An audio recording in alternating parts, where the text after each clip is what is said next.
kik donje te. Erokamano Joyce. Abuonjo ga nikech gik ma nyawadwa ni wacho gin gik matimre to gin gik madieri. Koro gini owinjo chakre e dala at the household level nikech japuonj mokwongo mar nyathi mowinjo introduce nyathi into sexuality and sexual education en janyuol. Ma mondo mi geng' weche machalo kamagi en bedo thuolo gi nyithindo to upuonjoru. Pile pile ka an ga gi sessions kata gi jonyuol tawacho negi ni kiweyo thuolo ma nyathini odhio osomo wach manyien kuom ng'at machielo, ng'ano onge gima waluongo gi dho ngere ni best interest mar nyathini. To thothne yudo ka jonyuol ma wan godo ok ohero bedo thuolo gi nyathi, especially ka koro dwa bedo weche mi ji dwa discuss about sexuality and sex education. Janyuol feel ni gima kama ko obet piny no wacho gi nyathi to en gir wich kuot.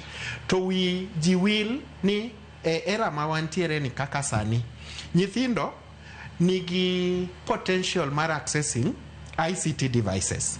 Ma nyathi nigi a lot of information makata in janyuol ikia. Koro olomo beni wabedo gi paro molokre mondo wachak bedo jogo man thuolo koda nyithindwa from the household level mondi kapok gidonje school. At the school level owinjo olos gimiluongo ni mentorship programs.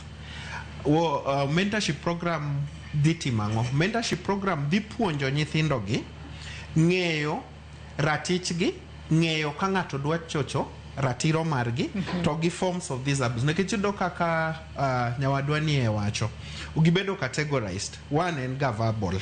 Koro verbal yudo ka japuonj nyalo biro to luongi ibed nyathi ma dichuo kata manyako. To yo ma yani kata kako ngeri mano koro mobeno wuok kuom japuonj nikech japuonj chalo kaka janyuol koro winjo bed role model. Koro such forms of verbal abuse owinjo beni nyithindo bedo informed through mentorship programs ni koponi irelate gi japuonj to japuonjo ongeri angera machalo kama, it is not right. Kendo oromo ibed an assertive student tikwero japuonj ni I respect your opinions and views but relationship mara mane kinda kodi an student mari to in japuonj na winji bed na role model. Ki yudo like kaka mo wacho things like groping, unwanted touch, nikech yudo jopuonje moko kowuotho to omulo nyathi e yo ma ok owinjre. Koro nyithindo through these mentorship programs ilero ne ginia ka japuonjo kalo for example to padi kama kata obiro no dwa nono book kibet kama to lwete ineno ka angle mar lwete reyo maybe your breast ka ng'ama nyako. That is not right. You have the right mar dhiro lwet japuonj tikone ni japuonj I respect you in japuonj na but whatever miti mona sani is not right. Gi kama lweti timre nade dhieni. Koro gik makamagi then a lot of awareness and sensitization owinjo team also a community.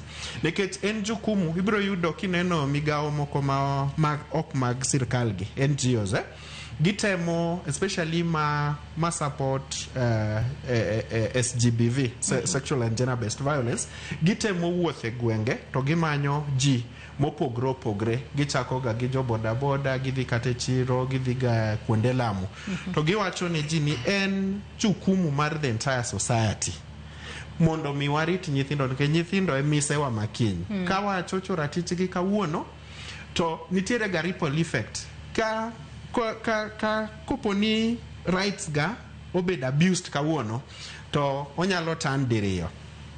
Anyalo bedo timid ma withdraw completely mabeda isolated kora bera nyathi mokuyo kamano kata kadongo mabedo ng'ama duong' tabro bedo ng'ama okuyo or anyalo bedo so aggressive ma an bende kora wuok kora dwa chulo kuor ne ji duto at my later age.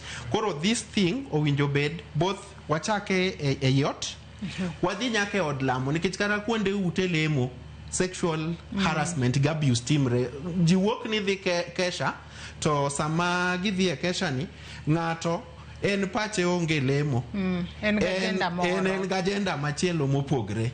E school kata among nyithindo themselves, apart from jopuonje, nitie peer to peer sexual harassment. Bende owinjo beni gibedo informed ni koponi a fellow student mari owacho ni kama, then this is what needs to be done. Lastly, nyaka wang'e ni nyithindogi, especially ma gine junior secondary nyaka high school koro sani, gin nyithindo mantiere at the adolescent stage. To king'iyo development mar nyithindo dongo, kisomo about development mar nyithindo, gin nyithindo ma obwongogi giparoga, gidwaroga tina wach nango, gi kizungu wawacho ni immediate gratification. Yani ka gimoro chanda tadwa na yud aloe gi thuolo sano. Solution odwa no yud sechego. Yes, odwa no yud sechego. Koro yudo ka en moro ji osekwere ga ni okolongo, to neno japuonj moro mobiro ma korango to neno ni mani e japuonj moro maber go. Then tiere ga piem bende school. Nyithindo wacho ni japuonj mobiro manyeni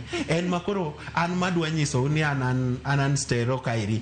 Wadwa dhi makati ago modonje box mabia kel nuga kaka waloso ga kode. Koro jopuonje on the other hand gi jo madongo duto madil gi nyithindo, owinjo wang'e ni ng'ami deal godo obwongo ne pod ni piny. Wane mowinjo wabed kiyo maber machung'negi, to girango gik mwatimo alafu giluwo yo makare. Iwacho kanyo makare ahinya. Bende wabobedo ka wadhir Carol Orenga entiere